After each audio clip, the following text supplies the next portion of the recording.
Antes de tudo, olá, espero que você esteja bem. Nós estamos aqui mais uma vez para darmos continuidade ao estudo de 1 Timóteo, hoje o capítulo 2, mas antes é necessário fazermos novamente alguns pedidos. E o primeiro é que você não apenas curta esse vídeo, mas compartilhe também com seus familiares e com seus amigos, para que eles também venham ser edificados através desse pequeno estudo.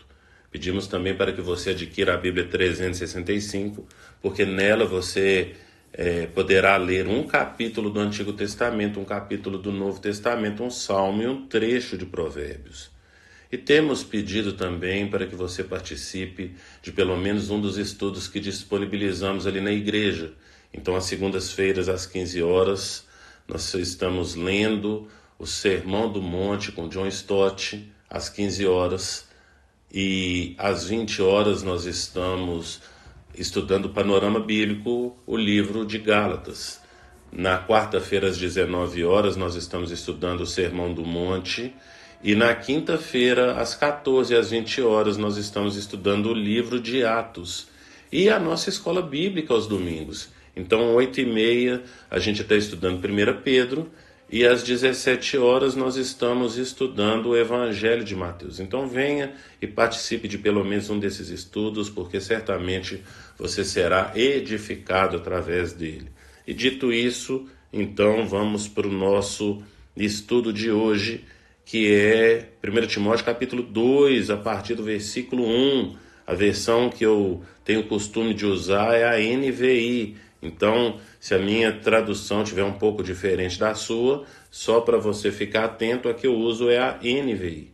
Então ela diz assim: antes de tudo, recomendo que se façam súplicas, orações, intercessões e ações de graça por todos os homens, pelos reis e por todos os que exercem autoridade, para que tenhamos uma vida tranquila e pacífica, com a piedade e dignidade, com toda piedade e dignidade. Isso é bom e agradável perante Deus, nosso Salvador, que deseja que todos os homens sejam salvos e cheguem ao conhecimento da verdade. Então, para o texto de hoje, a gente vai começar com o título que é Antes de Tudo. E algumas vezes, quando eu tive a oportunidade de compartilhar esse pequeno texto ali na igreja, eu sempre perguntei: gente, o que significa antes de tudo? Então, antes de tudo é antes de tudo. Então, a primeira coisa, né? Aqui a gente vê a nossa reunião formal ali na igreja, nosso culto de celebração. Então, o primeiro conceito para nós é que ao iniciarmos as nossas reuniões ali, as nossas celebrações, a primeira coisa que deve se fazer são orações. Porque tudo na nossa vida, tudo na vida do cristão, a gente entende que começa pela oração. Então, antes de qualquer coisa, ore. Aqui a gente entende que está sendo falado ali sim para as celebrações, então, para as reuniões ali que acontecem na igreja, e isso a gente pode levar também para o nosso dia a dia, antes de tudo. Então, antes de tudo, ao acordar, ao levantar, antes de tudo, né, faça súplicas, orações, intercessões, ações de graça por todos os homens. Então, o apóstolo Paulo deixa aqui bem específico qual que deve ser o motivo das nossas orações. Nós costumamos dizer também que fazemos orações egoístas. Então, ao invés de fazermos a oração que nos foi ensinado a partir do modelo ali que Jesus nos ensina em Mateus capítulo 6, a oração do Pai Nosso, que o Pai é nosso, que o pão é nosso, que é livra-nos, né? E que a oração então ali Jesus nos ensina a fazer uma oração no plural. às vezes a gente faz a oração no singular, ao invés de fazermos na primeira pessoa do plural, fazemos na primeira pessoa do singular. Senhor, me abençoa, Senhor, me ajuda, Senhor, o meu dia, Senhor, e vamos fazendo assim.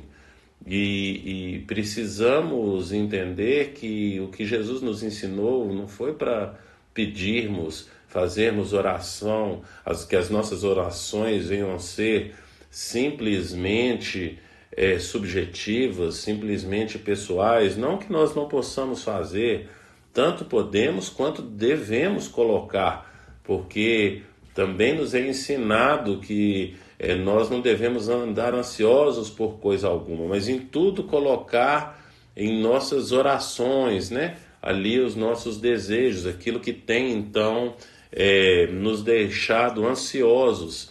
E isso a gente vê tanto Jesus falando ali em Mateus capítulo 6, ali a partir do versículo 25, quanto Paulo também fala, né, ali em Filipenses capítulo 4, no versículo 6, que nós não devemos andar ansiosos em coisa alguma, mas que em tudo a gente deve colocar ali as nossas petições diante de Deus. Mas aqui para Timóteo, e Timóteo que é o pastor ali da igreja de Éfeso, né? Éfeso, que nós contamos um pouco da história dela no vídeo de ontem. Então Éfeso, ele como pastor, ele está sendo ensinado que a oração, intercessão, ação de graça tem que ser feita por todos os homens. E ele fala também pelos reis. E isso é bom a gente salientar nesse pequeno estudo, né? Eu falei agora no domingo, né, nas duas reuniões ali eu tive a oportunidade de falar a respeito então desse momento da história que nós estamos vivendo aqui no Brasil, né, que agora no próximo mês aí, 2022, aí no mês de outubro, nós vamos estar elegendo aí algumas pessoas, né, assim, presidente, governador, senador, deputados estaduais e federais. Então tantas pessoas aí que nós vamos estar elegendo para nos governar, e a gente precisa lembrar que quem rege nossas vidas é o Senhor Jesus, e nós não devemos colocar a nossa esperança em homem algum. A gente vai ver ali o profeta Jeremias, lá no capítulo 17, e eu estou abrindo aqui 17, que eu quero ler bem aqui o texto. Então, Jeremias capítulo 17, versículo 5, fala o seguinte: assim diz o Senhor, maldito é o homem que confia nos homens, que faz da humanidade mortal a sua força, mas cujo coração se afasta do Senhor. Nas outras traduções mais antigas fala: maldito o homem que confia no homem e não faz do Senhor o seu braço forte.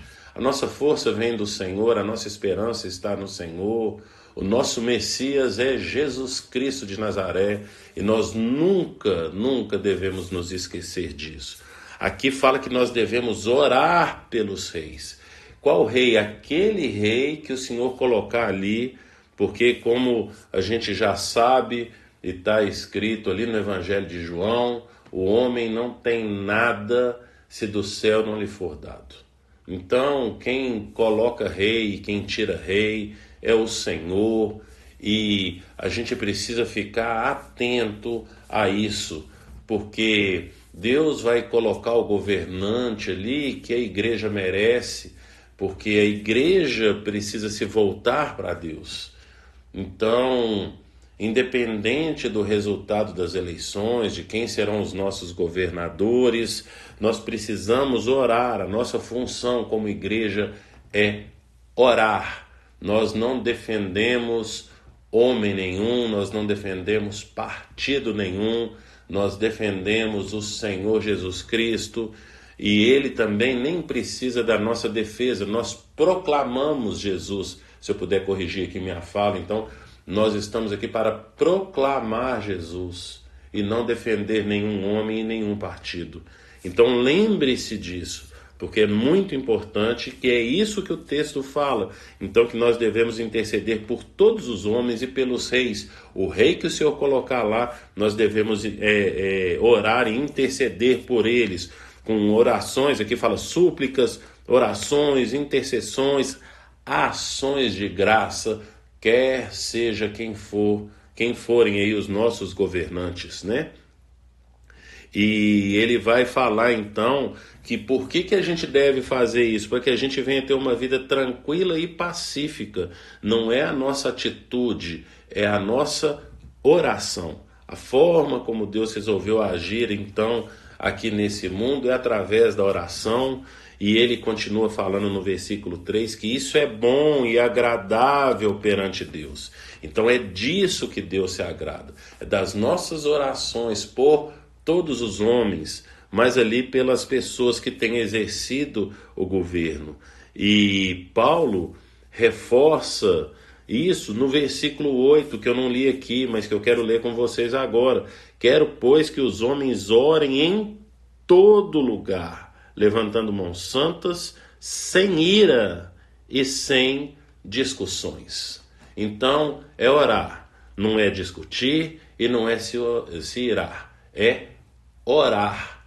Então pense nisso e ore por todos os homens, porque esse é o desejo, é agradável, né? Porque isso é bom e agradável perante Deus, o nosso Senhor. Pense nisso, faça as suas orações e que o Senhor te abençoe.